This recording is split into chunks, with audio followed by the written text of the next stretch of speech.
하나님 말씀 누가복음 8장 22절부터 25절 말씀까지 보겠습니다. 하루는 제자들과 함께 배에 오르사 그들에게 이르시되 호수 저편으로 건너가자 하시매 이에 떠나 행선할 때에 예수께서 잠이 드셨더니 마침 광풍이 호수로 내리침에 배에 물이 가득하게 되어 유태한지라. 제자들이 나와 깨어 이르되 주여 주여 우리가 죽겠나이다 한데 예수께서 잠을 깨사 바람과 물결을 꾸짖으시니 이에 그쳐 잔잔하여 지더라. 제자들에게 이르시되 너희 믿음이 어디 있느냐 하시니 그들이 두려워하고 놀랍게 여겨 서로 말하되 그가 누구기에 바람과 물을 명함에 순종하는가 하더라. 아멘. 예수님과 함께 지금 제자들이 어, 갈릴리 호수를 건너가려고 하고 있습니다. 근데 예수님 피곤하셔서 아마 이제 주무시고 계셨고 또 배가 가는 동안에 갑자기 풍랑이 일어나서 배에 물이 가득 들어 차게 되었고 그래서 놀랬던 무서워 두려워 떨고 있는 제자들은 우리 큰일 났다 죽게 됐다 그리고 예수님을 깨워서 도와달라고 합니다. 그저 예수님이 이제 잠을 깨어서 바람하고 물결하고 파도하고 잠잠하라고 꾸짖으니까 잠잠해졌어요. 그리고 예수님이 제자들을 보시면서 하시는 얘기죠. 너네 믿음이 어디 있느냐, 왜 의심하느냐, 뭐 이런 말씀이시네요.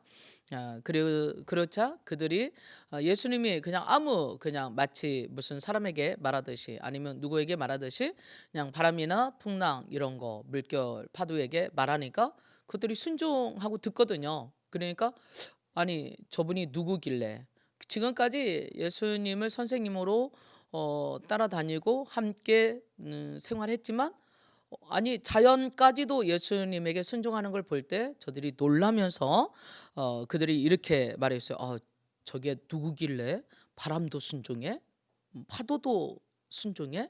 아마 이 파도는 그냥 파도가 아니었을 거예요. 여러분이 그냥 바닷가에 서서 그냥 잔잔하게 그냥 밀려왔다 들어갔다 하는 이 정도가 아니라 여러분들이 한 봤을까요? 태풍이 밀려오는 거. 요즘에는 또 풍랑도 많이 일어나잖아요. 지난번에 홍수 집중호우 났을 때 그 물살 내려오는데 산사태가 일어나고 뭐 섬진강 뚝이 무너지고 막 이렇게 해가지고 밀려오고 바다가 쓰나미로 밀려오는데 뭐 집들이 떠내려가고 뭐 배들이 뭐 떠내려가고 이런 걸 보면서 정말 그 뭐라고 해야 되죠? 그냥 우리가 영상으로만 TV나 아니면 인터넷으로만 봐도 공포가 이렇게 느껴지잖아요.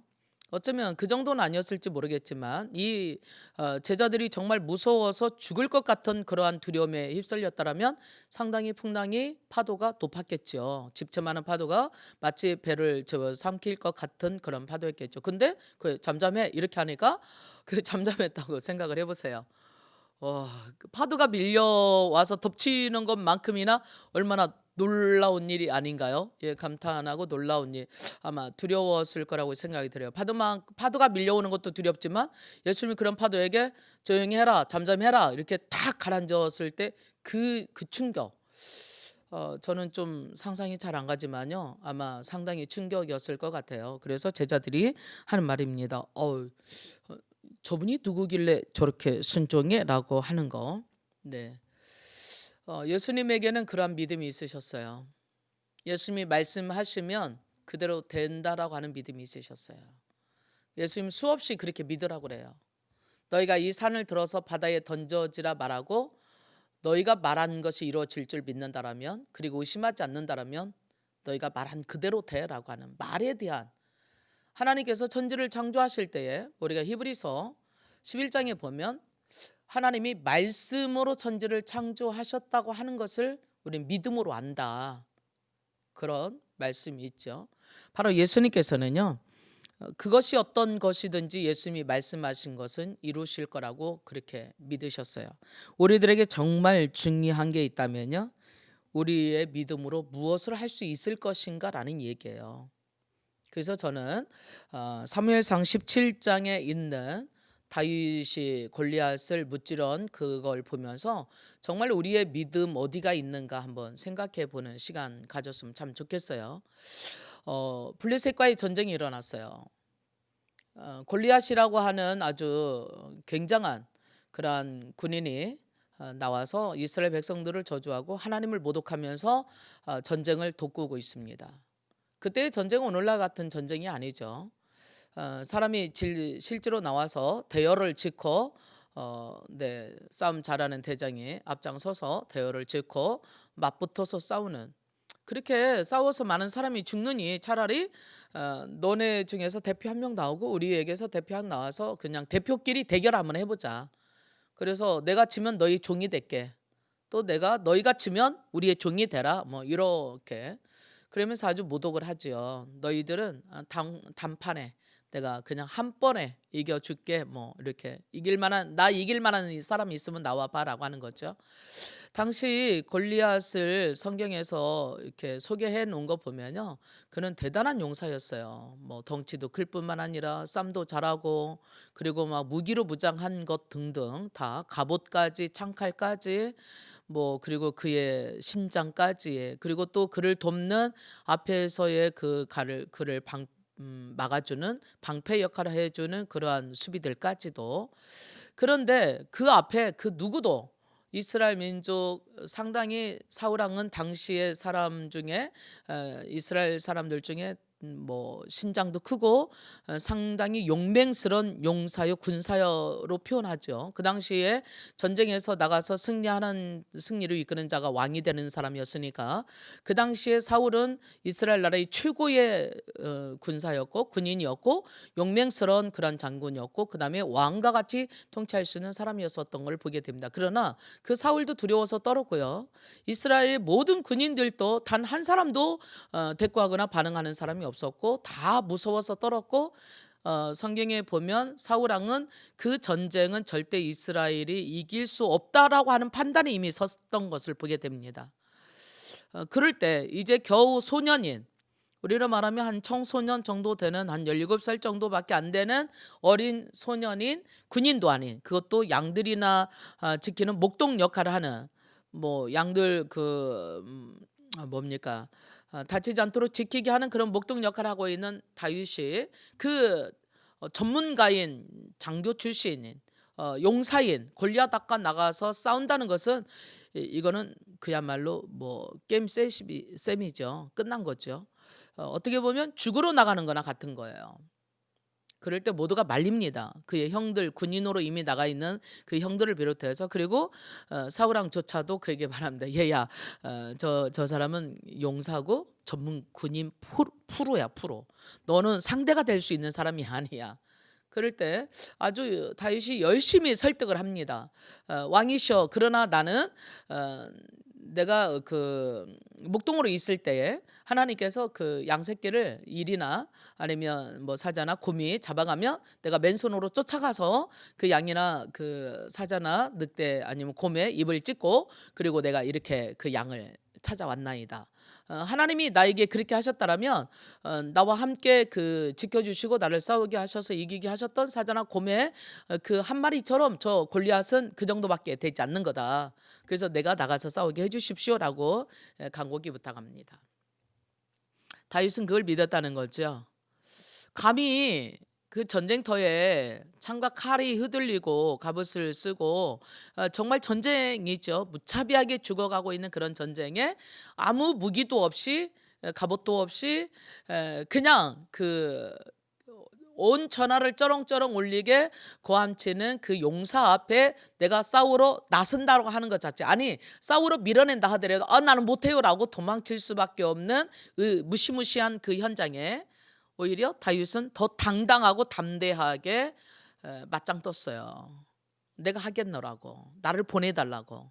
그러자 그것을 말려도 안 되니까 사울왕이 가엾기는 하지만 그래 네가 한번 나가서 해봐 하고 사울왕의 갑옷을 벗어서 다윗에게 입혀줍니다. 그런데 입을 수가 없어요. 일단 사이즈가 안 맞고요. 그리고 자기 옷이 아니잖아요. 그리고 그런 옷을 입고 한 번도 훈련 받아보고 싸워본 적이 없어요. 그러니 입고 나갈 수가 없지요. 그러자 그것을 벗어 던지고 그냥 내가 이거 불편해서 걷기도 거치장스러우니까 그냥 내가 가겠습니다라고 하고 그가 이제 물맷돌 5개만 꼴짝이 가서 주워서 나갔다고 하는 이야기를 하고 있습니다. 자, 다윗이 이길 수 있었던 게 뭐였을까요? 골리앗을 물맷돌이었을까요? 갑옷이었을까요? 창이었을까요? 칼이었을까요? 아니에요. 아무것도 없었어요. 오로지 다윗에게 있는 것은요. 다윗이 한 말을 보면 골리앗에게 말합니다. 하나님을 모독하고 하나님의 백성이 이스라엘을 모독하는 너는 누구냐? 너는 네가 가지고 있는 너의 신장이나 너의 무기나 창과 칼 같은 그런 걸 가지고 의지하고 나오겠지만 나는 이 천지를 창조하신 만군의 여호와 하나님의 이름을 의지하고 나간다라고 아주 당당하게 나갑니다. 그리고는 정말 다윗이 이겼죠. 다윗이 이긴 무기는 뭘까요? 저는 그가 하나님을 믿는 믿음이라고 생각해요.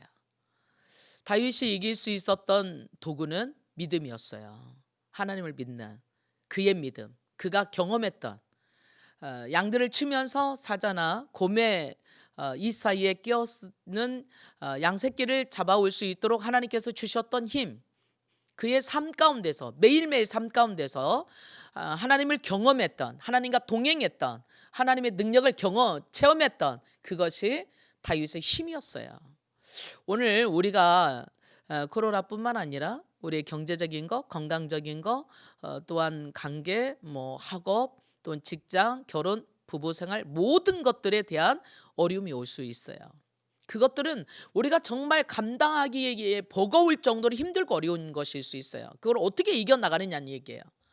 저는 다윗과 같이 믿음을 도구로 사용해서 충분히 이길 수 있다고 그렇게 확신합니다.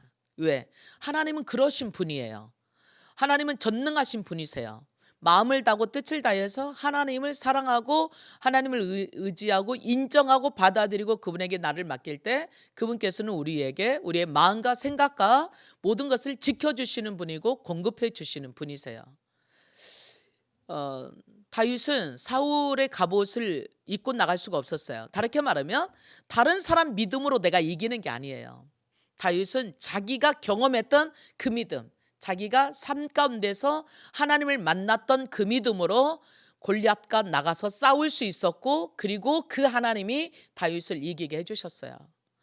우리에게 있다라면 믿음은 하나님의 말씀을 들음으로 나는 거거든요. 그렇다면 여러분이 매일매일 하나님의 말씀을 읽고 듣고 그 말씀으로 생각하고 그 말씀과 일치하게 말하고 그 말씀으로 하나님과 함께 동행하면서 여러분 삶 가운데 고난을 이기고 어려움을 극복해 나가고 그리고 주변에 도전해 오는 수많은 것들, 부정적인 생각들, 또 질병이나 또 재정적인 어려움이나 그리고 어려움을 공격하고 도전하는 수많은 핍박이나 그러한 것들로부터 하나님의 말씀을 체험하고 그 말씀으로 하루하루 이겨나갔던 그 승리가 정말 문제를 만났을 때에 승리할 수 있게 하는 거예요.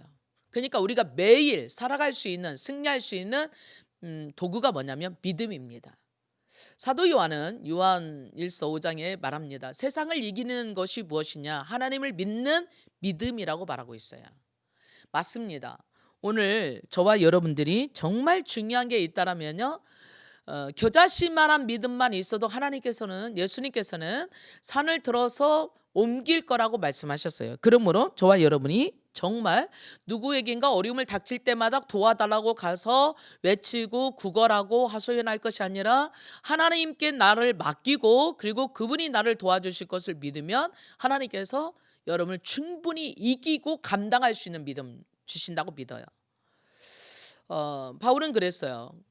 고린도전서 13장에 보면 10장 13절에 사람이 감당할 만한 시험을 하나님께서 허락하지 않는다 했어요. 우리가 감당하지 못할 시험을 허락하지 않으세요. 우리가 시험 당할 쯤에 피할 길을 주시든가 능히 감당하게 하시는 분이십니다. 그러면 내가 이 시험이 왔다는 얘기는 그것이 어떤 것이든 경제적인 것이든 아니면 건강이든 그것이 어떤 것이든 일단 내 마음으로 우리가 받아들여야 될 게 있어요. 믿음이에요. 이게 어떤 믿음일까요? 이거는 반드시 내가 감당할 수 있는 거야. 그러므로 나는 포기하거나 낙심하거나 좌절하지 않아. 하나님께서 내가 감당할 수 없다면 하나님이 나의 아버지실 건데 감당할 수 없다면 이걸 허락하지 않는 거야. 만약에 정말 감당할 수 없다면 하나님께서 능력을 주시든가 피할 길을 주시든가 아니면 아예 하나님 나라로 데려가겠죠. 그러면 이 고난 때문에 더 이상 고통스러워하고 힘들어하지 않을 거 아니겠어요? 이와 같이 하나님의 말씀을, 하나님을 믿고 의지하고 나를 맡기고 따라간다라면 어떤 상황을 만나든지 간에, 심지어 죽음 앞에서도, 아니 정말 죽음을 맞이하면서도 웃고 감사하고 찬양하고 기쁘게 세상을 떠날 수도 있고요. 하나님이 허락하신다라면 어떤 상황에서도 그것을 받아들이고 감사하고 살아갈 수가 있어요. 근데 하나님을 정말 믿는 믿음이 아니면 매사에 모든 것이 두렵습니다. 망할까 봐, 창피당할까 봐, 손해볼까 봐, 부끄러움 당할까 봐, 아니면 고통스러울까 봐. 그러나 나를 하나님께 맡기면 그것이 어떤 것이든지 간에 내가 혼자가 아니거든요. 내가 네 안에, 내가 너 안에 있으면 이 사람은 나와 더불어 먹으리라 말씀하신 것처럼. 그래서 여러분들이요, 저도 마찬가지고요, 내 삶을 정말 승리하는 영광스러운 삶을 살기 위해서는 하나님을 나의 아버지로 믿어야 돼요. 하나님을 나의 주권자로 믿어야 돼요. 하나님을 나를 지배하시고 다스려 주시는 좋으신, 인자하시고 사랑이 많으신, 전능하신, 무수부지하신 그런 하나님으로 내가 믿고 그 하나님과 동행해야 돼요. 그리할 때 우리에게는 놀라운 것을 경험하게 돼요. 그것이 암이든 아니면 가난이든 아니면 문제든 아니면 고통이든, 그것이 어떤 것이든지 간에 우리에게 더 이상 그것들이 우리를 지배할 수가 없어요. 더 이상 우리를 주관할 수가 없어요. 왜 그러냐면 하나님께 나를 맡겼기 때문에 내 인생의 주인은 하나님이세요. 나를 주관하시는 분은 하나님이세요. 하나님보다 더 큰 것은 이 세상에 없어요. 그래서 하나님께서 나를 주관하시기 때문에 더 이상 그러한 것들이 나를 공격해 온다 할지라도 그것이 나를 완전히 실패하고 파멸시킬 수는 없어요. 하나님께서 오히려 요새에 나를 숨기셔서 보호하시고 인도하셔서 능히 감당하게 하실 뿐만 아니라 더 좋은 것으로 이루게 하세요. 하나님은 우리를 노아 방주의 노아를 보호하신 것처럼 우리를 보호하세요. 암탉이 자기 날개 아래 병아리들을 보호하는 것처럼 솔개가 물어가지 못하도록 날개를 품어서 보호하는 거예요. 노아 홍수 때 그 홍수에 물로 수많은 사람들이 죽었어요. 근데 노아는 방주 안에 있었기 때문에 방주 안에 있었던 모든 것들은 생명이 다 살았어요. 왜냐하면 방주의 보호를 받았거든요. 그리고 오히려 그 수많은 사람들을 죽음으로 몰아뒀던 그 홍수가 이 방주는 더 높이 높이 떠오르게 했어요. 똑같은 물이에요. 같은 물인데 이 물로 죽은 사람이 있는가 하면 이 물로 살고 더 높이 올라가고 더 자유로워졌어요. 어디 안에 있었기 때문에? 방주 안에 있었기 때문에 그래요. 우리가 예수 그리스도 안에 있으면, 그래서 그게 믿음이에요. 너희 안에 계신 분은, 이 비밀은 너희 안에 계신 그리스도라 말씀하셨어요. 그리스도는 하나님의 아들이신 우리의 구원자세요. 그리스도는 하나님과 본체이신 하나님이세요. 그분이 내 안에 계신단 말이죠. 천지를 창조하셨고 이 세상을 주관하시고 다스리시는 그분이 나를 혼자 두지 않으세요. 내가 네 안에 거처를 두고 너와 함께 영원히 있겠다고 말씀하셨어요. 우리가 거듭났다면 우리 안에 예수 그리스도의 영이, 바로 하나님의 영이신 성령이 우리 안에 거처를 두고 함께 거하시는 거예요.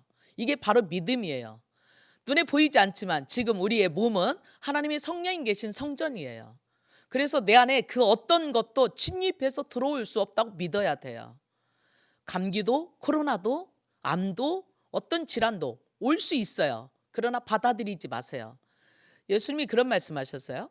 요한복음에 사도 요한을 통해서 볼지어다 내가 문 밖에 서서 두드리는데 내 음성을 듣고 문을 열면 나는 그 사람에게로 들어가서 그로 더불어 먹고 그는 나와 더불어 먹으리라. 나와 함께 살게 될 것이다. 내가 그 안에 들어갈 거야 라는 말씀이지요. 그래서 자녀들아, 너희는 하나님께 속하였고, 우리가 자녀입니다. 거듭나서 하나님의 자녀가 됐다면 하나님께 속한 자가 됐어요. 하나님의 가족이 되었고 하나님의 백성이 되었고 하나님의 족속이 된 거예요.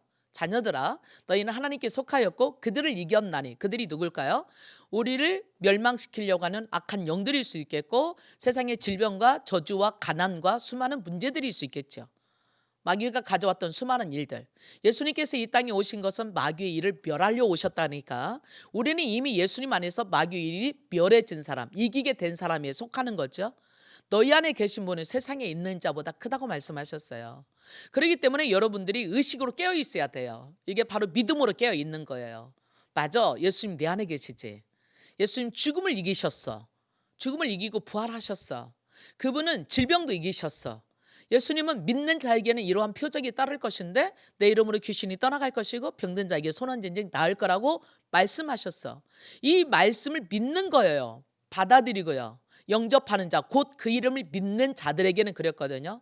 우리가 받아들일 때 그 생명은 내 것이 되는 것입니다. 말씀은 내 것이 되는 거예요. 그러나 받아들이지 않는다면 내 것이 될 수가 없어요.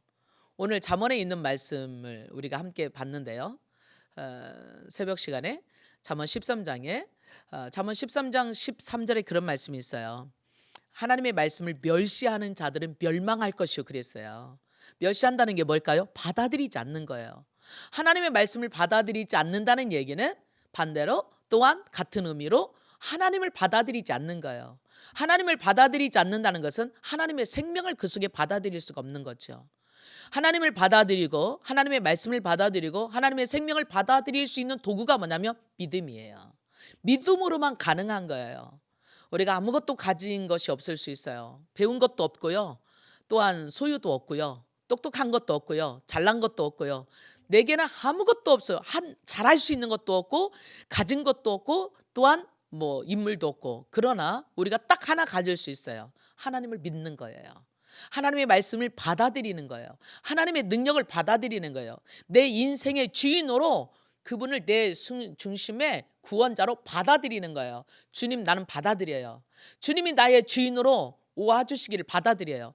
주님이 나의 구원자로 내가 받아들여요. 나를 지켜주세요. 나를 도와주세요. 나를 다스려주세요. 나를 인도해주세요.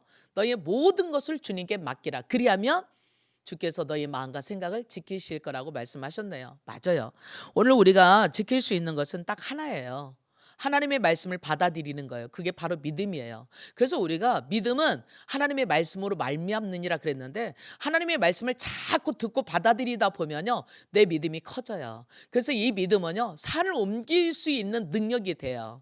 어떤 염려도 두려움도 우리를 낙심하거나 좌절하거나 포기시킬 수 없다는 얘기예요. 다르게 말하면 두려움으로 우리를 지배할 수가 없어요. 아니야, 주님이 나와 함께 계셔. 주님이 나를 지켜주셔. 그래서 오늘 저와 여러분들이 하나님의 말씀을 계속해서 공부하십시다. 하나님의 말씀을 계속해서 읽으십시다. 하나님의 말씀을 계속해서 들으십시다. 하나님의 말씀을 또한 암송도 하십시다. 그래서 이 말씀을 여러분 안에 마치 보물처럼 내 안에 품을 때 그 말씀은 우리 안에서 100배 열매 맺게 될 거라고 믿습니다. 그래서 우리로 하여금 내가 원하고 바라는 것들이, 그게 재정이든 학업이든 취업이든 아니면 나의 비전이든 나의 소망이든, 하나님께서 반드시 그것이 내 상황과 환경과 전혀 상관없이 하나님 말씀 안에서 반드시 이루게 하실 거라 믿어요. 풀은 마르죠? 꽃은 떨어지죠? 보이는 건 잠깐이죠? 그러나 하나님 말씀은 영원합니다. 우리가 이 세상을 떠난다 하더라도 우리가 꿈꿨던 것들은 우리 이후 세대에도 열매 맺어 갈 거라고 믿어요. 우리가 노부터 킹 목사님, 흑인 목사님 계세요. 그 목사님은 나에게는 꿈이 있습니다라는 얘기. 어떻게? 백인과 흑인이, 그때는 노예시장에서 흑인들이 팔려나가고 백인과 흑인이 완전히 인종차별, 물론 지금도 없잖아, 있지만 인종차별 당해서 정말 사람 대접하지 않을 그때에, 그래서 같은 차에 탈 수 없고 같은 의자에 앉을 수 없고 같은 식당에 들어갈 수 없고 같이 어울릴 수 없는 그러한 시대에 살면서 그는 이런 걸 꿈꿨어요. 세상에 인종차별이 없는 평등하게 흑인과 백인이 함께 뛰어놀며 손잡고 일할 날을. 근데 진짜 지금 그렇게 많이, 지금 한 40년 지난 다음에 지금은 그때와는 전혀 다른 세상이 되어가고 있잖아요. 맞아요. 오늘 우리는 그 누구도 차별하지 않고 높은 사람 낮은 사람 없는 하나님 안에서 우리는 모두가 한 형제고, 하나님 안에서 모두가 사랑받아야 되는, 하나님 안에서는 모두가 소중하고 생명처럼 온천하고도 바꿀 수 없는 아주 소중한 하나님의 자녀들로 인정받으며 서로 사랑하며 섬기게 될 수 있는, 그것이 바로 천국이라고 생각해요. 여러분과 저의 삶 가운데 수많은 일들이 오늘 또 날마다 말씀을 읽고 보고 선포하고 행함으로 영광스러운 승리를 거두게 될 것을 기억했으면 좋겠습니다. 그리고 믿음으로 이 세상을 승리해 가는, 주님 나라 갈 때까지 주님과 함께 동행함으로 어떤 환경과 상황 앞에서도 여러분의 기쁨과 감사와 축복을 놓치지 않냐고 축복의 통로가 될 수 있는 멋진 믿음의 사람들이 될 수 있도록 믿음으로 도구 삼기를 축복합니다. 기도할게요. 하나님 아버지, 끊임없이 영광과 탁월함 가운데 걷게 하시니 감사합니다. 믿음으로 우리는 우리의 삶을 살아갑니다. 우리는 하나님께서 우리에게 예정해 주신 승리와 성공과 기쁨과 건강과 번영의 삶을 살아갈 것입니다. 왜냐하면 예수님께서 이미 그렇게 해놓으셨기 때문입니다. 너희가 세상에서 환난을 당하나 담대하라. 내가 세상을 이겼다. 우리는 불이익을 당할 수 없는 까닭은 무력함을 거부합니다. 뿐만 아니라 말씀 안에서 우리에게 믿음을 효과적으로 승리하게 하시기 위해서 하나님께서 우리에게 말씀을 주시고, 그리고 주님을 바라보고 나아갈 때에 다윗이 승리한 것처럼, 그리고 하나님 수많은 사람들이 말씀 가운데서 이겨나갔던 것처럼 우리로 승리케 하실 것을 믿습니다. 세상을 이길 수 있는 진정한 무기는 다른 사람들의 무기가 아닙니다. 다른 사람들의 옷이 아닙니다. 다른 사람들의 인정이 아닙니다. 다른 사람들이 가지고 있는 그 무엇이 아닙니다. 매일매일 우리 마음 속에 하나님의 말씀으로 하나님과 같이 동행하며 주님께 맡길 때 반드시 승리할 거라고 봅니다. 우리의 믿음이, 나의 믿음이 다윗의 믿음이 승리한 것처럼 나의 믿음이 승리케 될 것이며, 12년 동안 혈우병으로 앓았던 그 여인의 믿음이 그 여인을 치료했다면 나의 믿음이 오늘 나의 질병을 치료하며 나의 문제를 해결해 줄 걸 믿습니다. 날마다 말씀을 묵상하고 믿음을 더 키워가며 굳건한 믿음으로 승리할 수 있는 우리 모두가 되게 하옵소서. 특별히 명절을 맞이해서 하나님, 그리고 코로나로 인하여서 거리두기로 인해서 자주 만나지 못하지만 우리가 서로 기도해주며 말씀으로 권면하며 승리해 갈 수 있는 우리 모두가 되게 하옵소서. 이 저녁에도 하나님 우리의 기도를 들으시고 하나님 나라 갈 때까지 믿음 안에서 승리할 수 있는 모두가 될 수 있기를 축복하며 예수님 이름으로 기도합니다. 아멘.